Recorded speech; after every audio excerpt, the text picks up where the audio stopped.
I've lived long enough to understand that life almost never follows the script you imagined. I used to dream about retiring somewhere quiet. A little cottage tucked away, shelves of books to keep me company, a hot mug of coffee in the mornings, and peace of mind that comes from years of steady work.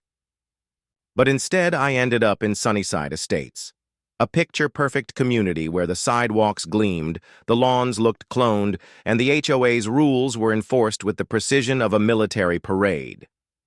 Not my dream, but it was close to the VA clinic, and the winding walking trails were perfect for Maverick, my service dog. Maverick isn't just a golden retriever. He's been my lifeline since I came home from deployment. He carries himself with the same dignity as a soldier on duty, vest snug across his back, eyes alert but steady.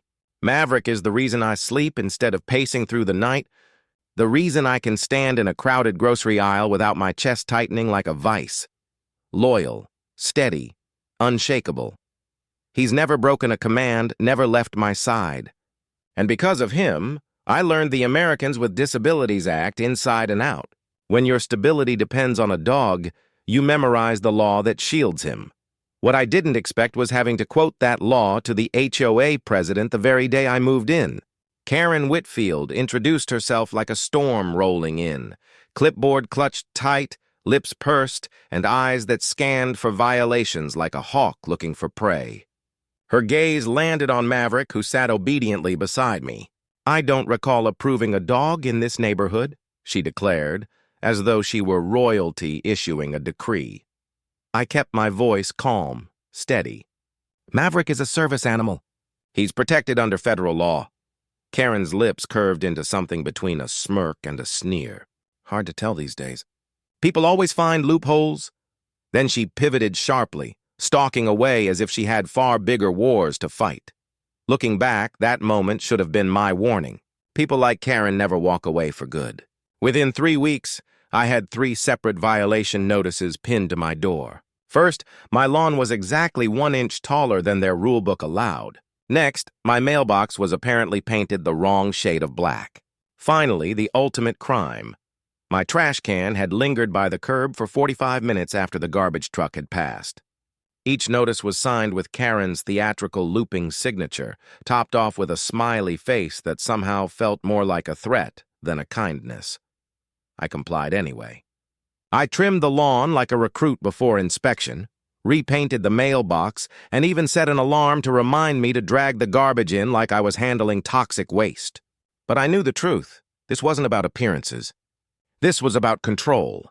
Then came the HOA meeting. Karen stood at the podium of the clubhouse like a general before her troops, announcing a new rule. All animals, yes, even service dogs, would need to be registered with the HOA and wear their approved tags. I raised my hand and reminded her, respectfully, that this directly contradicted federal law. She didn't even blink. "Federal laws don't override community standards," she snapped, her tone clipped and final. A few neighbors shifted uncomfortably, but no one dared speak up. After the meeting, she cornered me, leaning in close enough that I caught the sharp tang of stale coffee on her breath. "If you want to be difficult," she whispered, "I can be difficult." 2. I'd stared down threats in war zones, and I wasn't about to flinch from Karen, but I took her words seriously. The weekend that followed was blissfully calm. I sat on the porch with the paper in hand, Maverick stretched out at my feet, both of us savoring the gentle breeze. It was one of those rare mornings that makes you thankful just to still be standing. Then I noticed a familiar figure casting long shadows across my lawn. Karen. Same khaki shorts, same smug expression. She held up a spray bottle like it was a badge of authority. "Your dog is in violation of the new ordinance," she announced, her voice sharp enough to cut. I set my paper down, kept my voice even. "Maverick is a service dog," I reminded her, just as I had before. "He is not subject to your pet rules." The ordinance wasn't even active yet, but that didn't stop Karen. Her face flushed red and she hissed, "I'm sick of you military types acting like the rules don't apply to you." Before I could respond, she lunged forward and sprayed Maverick directly in the face. He yelped, stumbling back, pawing frantically at his eyes. Instinct took over. Training that had been drilled into me for years snapped into action. I put myself between Karen and Maverick, demanding to know what she had just used on him. With a twisted little smirk, she replied, "Just vinegar and water. Maybe now he'll learn to respect authority." My fists tightened, every muscle screaming to react, but I forced myself to stay calm. I carried Maverick inside, flushed his eyes gently, and checked him over until I was certain he wouldn't suffer permanent harm. Relief washed over me when I saw he'd only endured temporary pain and fear. Once he was steady again, I picked up the phone and dialed 911. 911, what's your emergency? I explained everything clearly. The assault on my service dog, the fact that interfering with him violated the Americans with Disabilities Act, and that this was no minor infraction. It was both a federal crime and animal cruelty under state law. 20 minutes later, 2 officers knocked at my door. I laid it all out for them. Maverick's documentation, a detailed report of Karen's actions, and even pointed them toward her house across the street.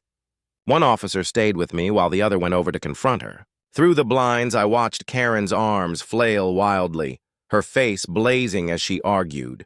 But when the officer returned, his report was simple. Karen had admitted everything. She had insisted she was enforcing community rules, but the officers reminded her, firmly, that federal law doesn't bend to HOA bylaws, and what she had done qualified as animal cruelty. Moments later, she was in handcuffs. "Do you want to press charges?" they asked me. "I absolutely do." I stood on my porch as Karen was marched toward the squad car, shrieking about how she'd have me evicted, how the whole neighborhood would turn against me. But as doors opened and neighbors gathered, I caught quiet words drifting through the air. "She's finally gone too far," one whispered. Another walked closer, eyes down, and said softly, "I'm sorry I didn't speak up sooner. We've all been intimidated for years." From there, things moved quickly. Karen faced charges of interfering with a service animal, animal cruelty, and harassment. Her attorney tried every defense in the book, but the evidence was stacked too high. The judge was blunt, reminding the court that no HOA rule could ever supersede federal protections, especially those protecting disabled veterans and their service animals. Before the trial concluded, the HOA itself called an emergency meeting. This time, the vice president presided. He put forward a vote of no confidence in Karen's leadership, describing her as both a legal and moral liability.